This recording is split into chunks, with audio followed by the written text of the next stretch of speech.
गालिबन 22 अप्रैल को national security committee का इजलास हुआ under the leadership of prime minister Shahbaz Sharif और 14 मई को you joined the PDM government. तो you were not there at that time, मगर बाद जरूर आपकी ब्रीफिंग्स और गुफ्तो शनीद तो हुई होगी अहम तरीन हुकाम से, जिन्होंने आपको बताया होगा कि इसमें कितना अंसर साजिश का था या कितना अंसर सिर्फ ब्लेटेंट इंटरफेरेंस या मुदाखलत ही थी सिर्फ।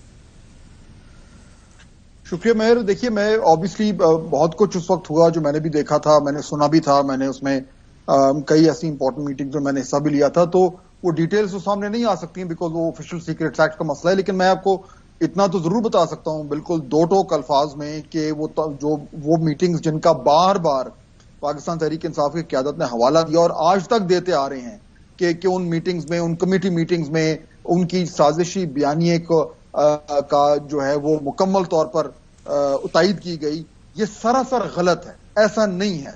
मेरी कई उन पार्टिसिपेंट से बात हुई है पर्सनली जो कि उन मीटिंग में मौजूद थे और उन्होंने बिल्कुल यानी कैटेगोरिकली ये कहा था कि ऐसा बिल्कुल नहीं था। हाँ, ये जरूर बात हुई थी कि इंटरफेरेंस इसको कहा जा सकता है, डिमार्श किया जा सकता है, लेकिन क्या ये साजिश थी, क्या ये रजीम चेंज का प्लान था, उसमें बिल्कुल कोई भी एक आयोट ऑफ एविडेंस नहीं है। तो मेरे ख्याल में रियासत के पास जितने शवाहिद हैं उनसे बिल्कुल मुकम्मल तौर पर 100% ये साबित होता है कि जो पीटीआई की लीडरशिप, जो उसके चेयरमैन जो बात कर रहे थे, वो सरासर गलत थी। मगर फहद, जिन लोगों से आपकी बात हुई यकीनन ये भी तबसरा हुआ होगा कि तब की एस्टैब्लिशमेंट फिर खामोश क्यों थी। तब की एस्टैब्लिशमेंट ने 31 मार्च को जो अलामिया जारी किया उसमें ना सिर्फ ब्लेटेंट इंटरफेरेंस का जिक्र किया, लबोलहजे का जिक्र किया और जो सहाफियों समेत वुज़रा को भी दिखाया गया उसके कॉन्टेंट्स, उसमें तो यू विल रिग्रेट इट के लफ्ज थे Majeed. So where do you draw the line exactly, और तब की एस्टैब्लिशमेंट का रोल क्या था? अभी फैसल वाडा साहब जनरल फैज की तो जिक्र कर रहे थे, लेकिन क्या जनरल बाजवा ला इल्म थे? वाडा साहब की बात से तो यही लगा। देखिए, ये तो जाहिर बात है जो फैसल वाडा साहब जो बात कर रहे हैं, मुझे तो उस बात को उस तरीके से इल्म नहीं है, लेकिन मैं आपको ये बिल्कुल क्लियरली बता सकता हूं कि इंटरफेरेंस का लफ्ज इस्तेमाल हुआ उस वक्त। जाहिर बात है क्योंकि एक सिटिंग गवर्नमेंट थी, सिटिंग गवर्नमेंट ने एक मौकफ बना लिया था, एक बयानिया बना लिया था, और उस वक्त की इस्टेब्लिशमेंट पब्लिकली आके उस तरीके से डिनाई उसको नहीं कर सकते थे। लेकिन उन मीटिंग्स में जो कि मिनिटेड है, व्हिच इज राइट और रॉन्ग, आपके व्यू में इट इज राइट और रॉन्ग, उसमें एब्सोल्युटली कहीं पे भी उस वक्त की इस्टेब्लिशमेंट ने इस बात पे मोहर नहीं लगाई थी कि ये कुछ साजिश थी। असल नुकता साजिश का था, रजीम चेंज का था। इंटरफियरेंस, मुदाखलत, ये सारे एक यूफेमिज्म्स हैं कि जी ठीक है, वो उसकी टोन शायद ठीक ना हो, लेकिन असल नुकता था साजिश का। क्या अमरीकी साजिश की वजह से हमारी हुकूमत को हटाया गया है, ये सरासर झूठ था।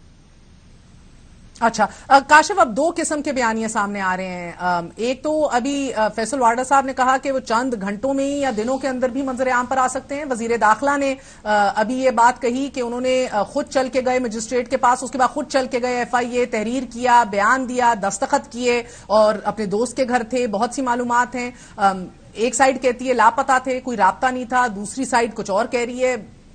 वेयर इज क्लैरिटी मजीद कब आएगी? उसी टाइम जब ये मंजर आम पर आएंगे? देखिए, पहली चीज तो जो आपने पहला सवाल पूछा था ना अभी फाद साहब ने, उसकी जो बात की, मसला ये है कि आपको पता तो उस वक्त चलेगा कि है क्या हकायक है जब कोई इन्वेस्टिगेशन होगी। इसकी इन्वेस्टिगेशन तो कोई हुई नहीं। एक साइफर है, उस साइफर की बुनियाद पर एक बयानिया बना और वही बयानिया लेकर एक सियासी जमात या तहरीक इंसाफ चली और उसके बाद 2 नेशनल सिक्योरिटी मीटिंग्स हुई, कमेटी की मीटिंग्स हुई। उसमें एक में मेरा ख्याल है वो कर दिया गया कि हाँ जी ये तो ब्लेटेंट इंटरफेरेंस है, दूसरे में कहा साजिश नहीं है। सो लेकिन इसकी एक बात है कि इन्वेस्टिगेशन कोई नहीं। अभी कौन ठीक कह रहा है मैं नहीं जानता। मेरे से जब भी पूछा गया कि इसके बारे में मेरा क्या, मैं कहा मैंने एविडेंस नहीं देखा। 2 चीजें हैं, साइफर है रियलिटी, अमेरिकन रजीम चेंज ऑपरेशन माजी में बहुत से हुए हैं reality, but have I seen any evidence of कि हमारे मुल्क में साजिश हुई है? दैट मैं नहीं जानता। देखिए, आजम खान साहब 34 दिन गायब रहे, उनके भांजे ने FIR भी कटवाई, अदालत में भी गए, पुलिस ने ट्वीट किया कि वो लापता है, गुमशुदा है। पिछले हफ्ते एक प्रोग्राम में आया उनका भांजा और उसने फिर यही कहा कि हमारा उनसे कोई राब्ता नहीं।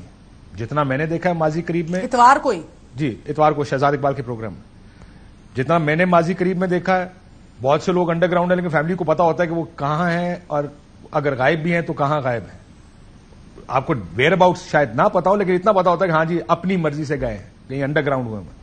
سو فیملی آخری دن تک یہ کہتی رہی کہ وہ لاپتہ ہیں. اور آج سڈنلی ہمارے ملک میں ایسا بھی ہوتا, یہ بھی ایک ریالٹی ہے کہ اب رانا صاحب آ کے کہیں گے کہ جناب بالکل وہ رابطے میں تھے یا وہ تو اپنے دوست کے ساتھ تھے. تو کیا آپ یہ لاجیکلی سمجھتے ہیں کہ ایک آدمی 34 دن گھر سے باہر آ اور گھر والوں کو فون کر کے یہ بھی نہ بتایا کہ میں اپنے دوست کے ساتھ تھوڑا کولر کے لیے, کول ہونے کے لیے یا سوچنے سمجھنے کے لیے میں سائڈ پہ ہونا چاہتا ہوں؟